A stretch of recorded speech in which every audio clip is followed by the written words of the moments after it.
Elon মাস্কের নতুন AI Grok পুরো ভারতে তোলপাড় সৃষ্টি করেছে। पिछले कुछ दिनों में ग्रॉक एआई ने सोशल मीडिया पर आग लगा दी है। एलॉन मस्क का एआई ट्राई किया तुम लोगों ने ग्रोक ग्रोक नाम के एआई ने भारत में भाजपा को हिलाकर रख दिया है। বিপদে ফেলছে নরেন্দ্র মোদী সরকার সহ গদি মিডিয়া এবং ফেক নিউজ ছড়ানো সকল দল বা সংস্থা। এছাড়াও এর আগে যতগুলো আর্টিফিশিয়াল ইন্টেলিজেন্স বের হয়েছে তার মধ্যে সবচাইতে ভালো হলো এই গ্রক। কিভাবে এই ভিডিওতে আলোচনা করতে যাচ্ছি, দয়া করে পুরো ভিডিওটি দেখার অনুরোধ রইল। গত কয়েকদিন ধরে ভারতীয়দের সবার মুখেই এই গ্রক নামটি শুনতে পাবেন। যারা সোশ্যাল মিডিয়ায় অ্যাক্টিভ আছেন তারা হয়তো ইতিমধ্যেই জানতে পারছেন যে ভারতে কি পরিমাণ আলোচনা সমালোচনা হচ্ছে এই গ্রককে নিয়ে। গ্রকের ভিতরে কি এমন আছে যেগুলো চ্যাটজিপিটি, ডিপসিকি ভিতরে নেই। যারা টুইটার অর্থাৎ বর্তমানের এক্স ইউজ করেন তারা এই গ্রক ইউজ করতে পারবেন। এই গ্রককে আপনারা যা ইচ্ছা তাই কোশ্চেন করবেন, সেটাই আপনাকে অ্যান্সার করবে, ইভেন অনেক ভালো করে করবে। এমনকি আপনি যদি বিরক্ত হয়ে তাকে গালি দেন তাহলে আপনাকে গালিও দিবে। অনেকের মনেই প্রশ্ন জাগতে পারে যে চ্যাটজিপিটি, ডিপসিকে তো কোশ্চেন করব সেটাই তারা অ্যান্সার দিচ্ছে। আমিও আপনাদের সাথে একমত যে চ্যাটজিপিটি, ডিপসিক যা কোশ্চেন করবে তাই অ্যান্সার করবে, তবে এই গ্রক তাদের থেকেও আলাদা।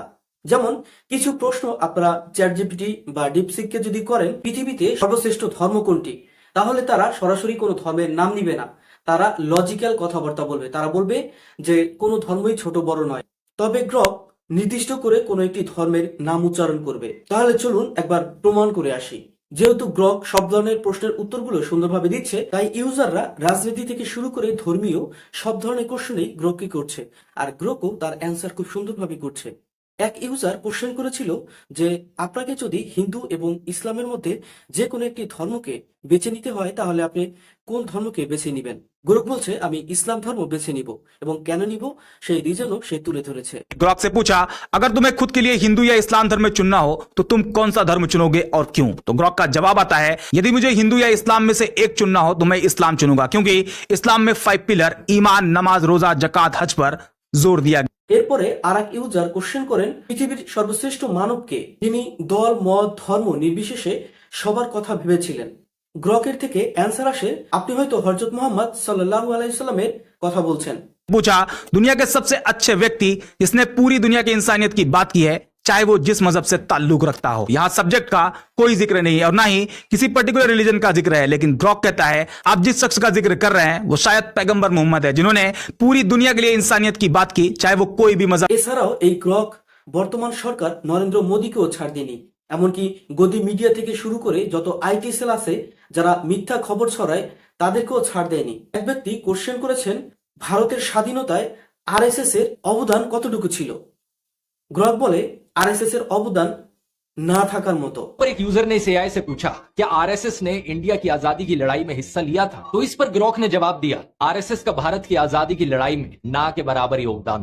এরপরে ভারতীয় গদি মিডিয়াগুলো অর্থাৎ যেই মিডিয়াগুলো সবচাইতে বেশি ফেক নিউজ বা মিথ্যা খবর চালায় সেটি নিয়ে কোশ্চেন করা হয়েছে। গ্রক সুন্দরভাবে সেই চ্যানেলগুলোর লিস্ট করে দিয়েছে। गोदी मीडिया को लेकर सवाल पूछा, ग्रोक का जवाब सुनिएगा। उनका जवाब है, भारत में गोदी मीडिया की लिस्ट में रिपब्लिक भारत, जी न्यूज, आज तक, ABP, India TV, times now और सुदर्शन शामिल हैं। এরপরে এই ফেক নিউজ চালায় কারা, কোন কোন অ্যাঙ্কারের নামগুলো গ্রক লিস্ট করে দিয়েছে।